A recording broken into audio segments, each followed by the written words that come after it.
Hello my loves, I'm Ellie Frost. Thank you so much for everyone on my channel, liking, subscribing, sharing, plugging in, being here for an elevation of consciousness to radically transform after narcissistic abuse cycles, heal trauma and come into an abundant, fulfilled life. Healing is not just about stopping being in suffering, it's about abundance in your life. So if you think you're fully healed and you're not living in abundance, fulfillment, self-expression, not there yet. Yeah, healing isn't just fixing. Healing is really like letting go of everything that isn't us, truly, in our hearts, in unconditional love, and then aligning with our higher self, our higher consciousness, which is where the personal development and growth comes in. So I offer a multidimensional and integrated approach, which means spiritually, energetically, but also using the mind and physical body and personal growth principles. So personal development beyond just one modality. I integrate a number of them, which is why this work is completely complete, I guess, in terms of assisting you in your true evolution and growth. Not just fixing a problem, not just healing from trauma, but coming into your higher consciousness, your highest fulfilled life. That's the goal. It's not just to get over this or survive, it's to completely live fully now, live our best lives now. So no matter how old you are and what you've been through. But I want to talk about this topic. This one is such a problem. We underestimate the narcissist, and I'm going to tell you what to do about it and know about it. This is a huge, huge, huge problem. We underestimate what the narcissist is capable of because they'll only show us one side until they lose control of us. Everything they do is a scheme, it's a strategy. You can't imagine it. Yeah? You can't imagine what it's like to be soul detached, devoid of empathy and compassion. You're going to project those things on the narcissist and they know it, which means that one of the most devastating things they'll do is the smear campaign, or when they lose control, the malicious attack on you. That can be so traumatizing. You feel like you've rebuilt and they'll come at you again. You can't underestimate them, and you won't be capable of really getting what they'll do to you. It is so against humanity. It is so against anything you would do. Even if you've been triggered and took revenge on someone, you're unlikely to ever be able to go to the depths, the lengths of betrayal, sabotage and complete destruction. It's a completely destructive entity that they're cooperating with. Remember, a narcissist is a soul-detached human cooperating with an entity of consciousness. Yeah, that's why and it's a limited consciousness. That's why they all do the same things. But this entity of consciousness just goes one way, into destruction of the human race, which means that their behavior gets worse over time. They erode your boundaries, your values, your standards of life. You lose your identity. They basically program you to believe you don't matter. It's very common after a while of being shelled out from narcissistic abuse. You feel like you don't exist, because truly you don't in the same way anymore, because you're having to detach from your soul to play this game, right? We underestimate the narcissist. You will have underestimated. You will think, I can keep this under control. You will think, well, if I just give them a little bit of energy, if I just water them like a plant, just keep them at bay. You can't keep evil at bay. This is what is so shocking to most people, because they think they get lulled into the confusion again, to thinking the two questions that they program you to stay stuck in: is this a narcissist and will this person change? And so you think, oh, they're being nice now. Maybe they've had some spiritual evolution. And I'm telling you, you are dealing with something so destructive. It will literally bite you in a way that you will not expect, especially when you wake up. Have you ever had that? I'm sure a lot of you have, when a narcissist at some point, if you have gone through an awakening and started detaching from them, they'll say, you've changed. You've changed. Which is their big panic button to kick into more destructive behavior towards you. Because when they have no control over you, then all they care about is destroying you. When they still might have some control over you, they will use their scheming and strategies to try and keep you there. And after completely destroying you in every way they can, financially, emotionally, spiritually, sexually, in every way they can, energetically, they'll also think that they can come back in over time and pretend nothing has happened. They've got no accountability. They are devoid emotionally. People were saying, well, I've seen the narcissist do things that looked emotional, like have a panic attack. You will be absolutely shocked as to what length they will go to fake it. You have to use your mind to understand the fact that if you had done a tenth, a millionth of what they do, you wouldn't be able to live with yourself easily. The shame, you know what I mean? The contemplation, the emotion, they don't. In fact, they go on to the next target. They sit there and have maybe like love bombing with you, and before you know it, they're with someone else stabbing you in the back. You have no idea what these things are capable of until you've experienced it, but your biggest thing will be to want to project humanity onto them, which does not exist in the same way. So remember, it'll be better for you to remember that I'm probably underestimating how horrible this person is, if you know it's a narcissist, than to try and apply any decency to them. They've got no integrity, no decency, no values, not in the same way. Everything is a scheme, a strategy, and a manipulation when you deal with a narcissist. So if you remember, in this instance, now I teach people compassion, forgiveness, love. I'm a spiritual person. For most people, I would say give them the compassion you'd pray for. And this is where I got stuck in this loop, part of the reason for many, many decades, because I didn't see the absolute truth until I was shown it, and I was woken up in a different way by the divine. Which was that you can't pour love on this, it's not human in the same way, and actually you're projecting things onto something that you can only project onto humanity. And scientifically we've seen it. Anything on the planet you pour love onto grows, thrives, awakens, you know what I mean?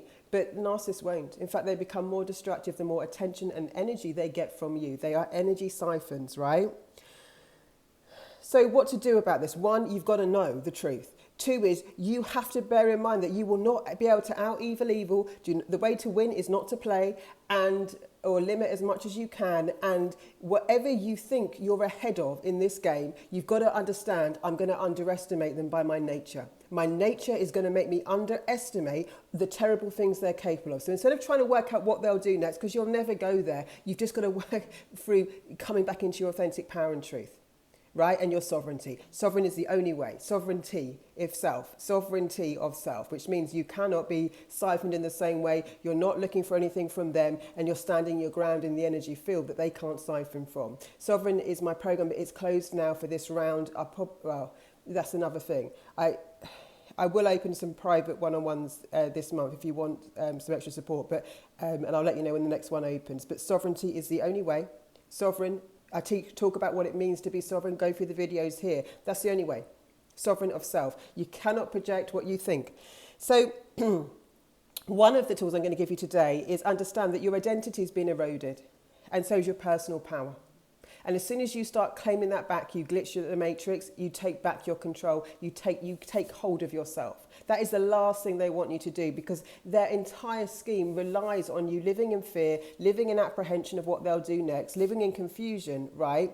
And not having a hold of your identity in yourself, not having a sense of safety, security in yourself, validation, right? Justifying, explaining, trying to work out, ruminating, why is this happening, rather than knowing the truth. This is happening because you're working with something that's demonic.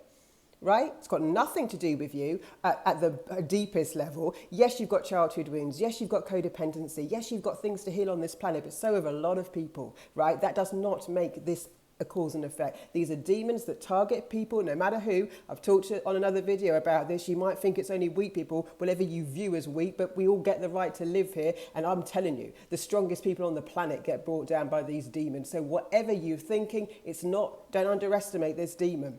It's not about how strong or weak you are. It's not whether you're vulnerable or not. It's not whether you've got more childhood wounds. There are plenty of people in relationships that are codependent, where they go to therapy, they both grow, and they're not viciously attacked by this entity, right? So you've got to get to a point where they underestimate you. They do not think you're going to step into your power. It shocks the shit out of them.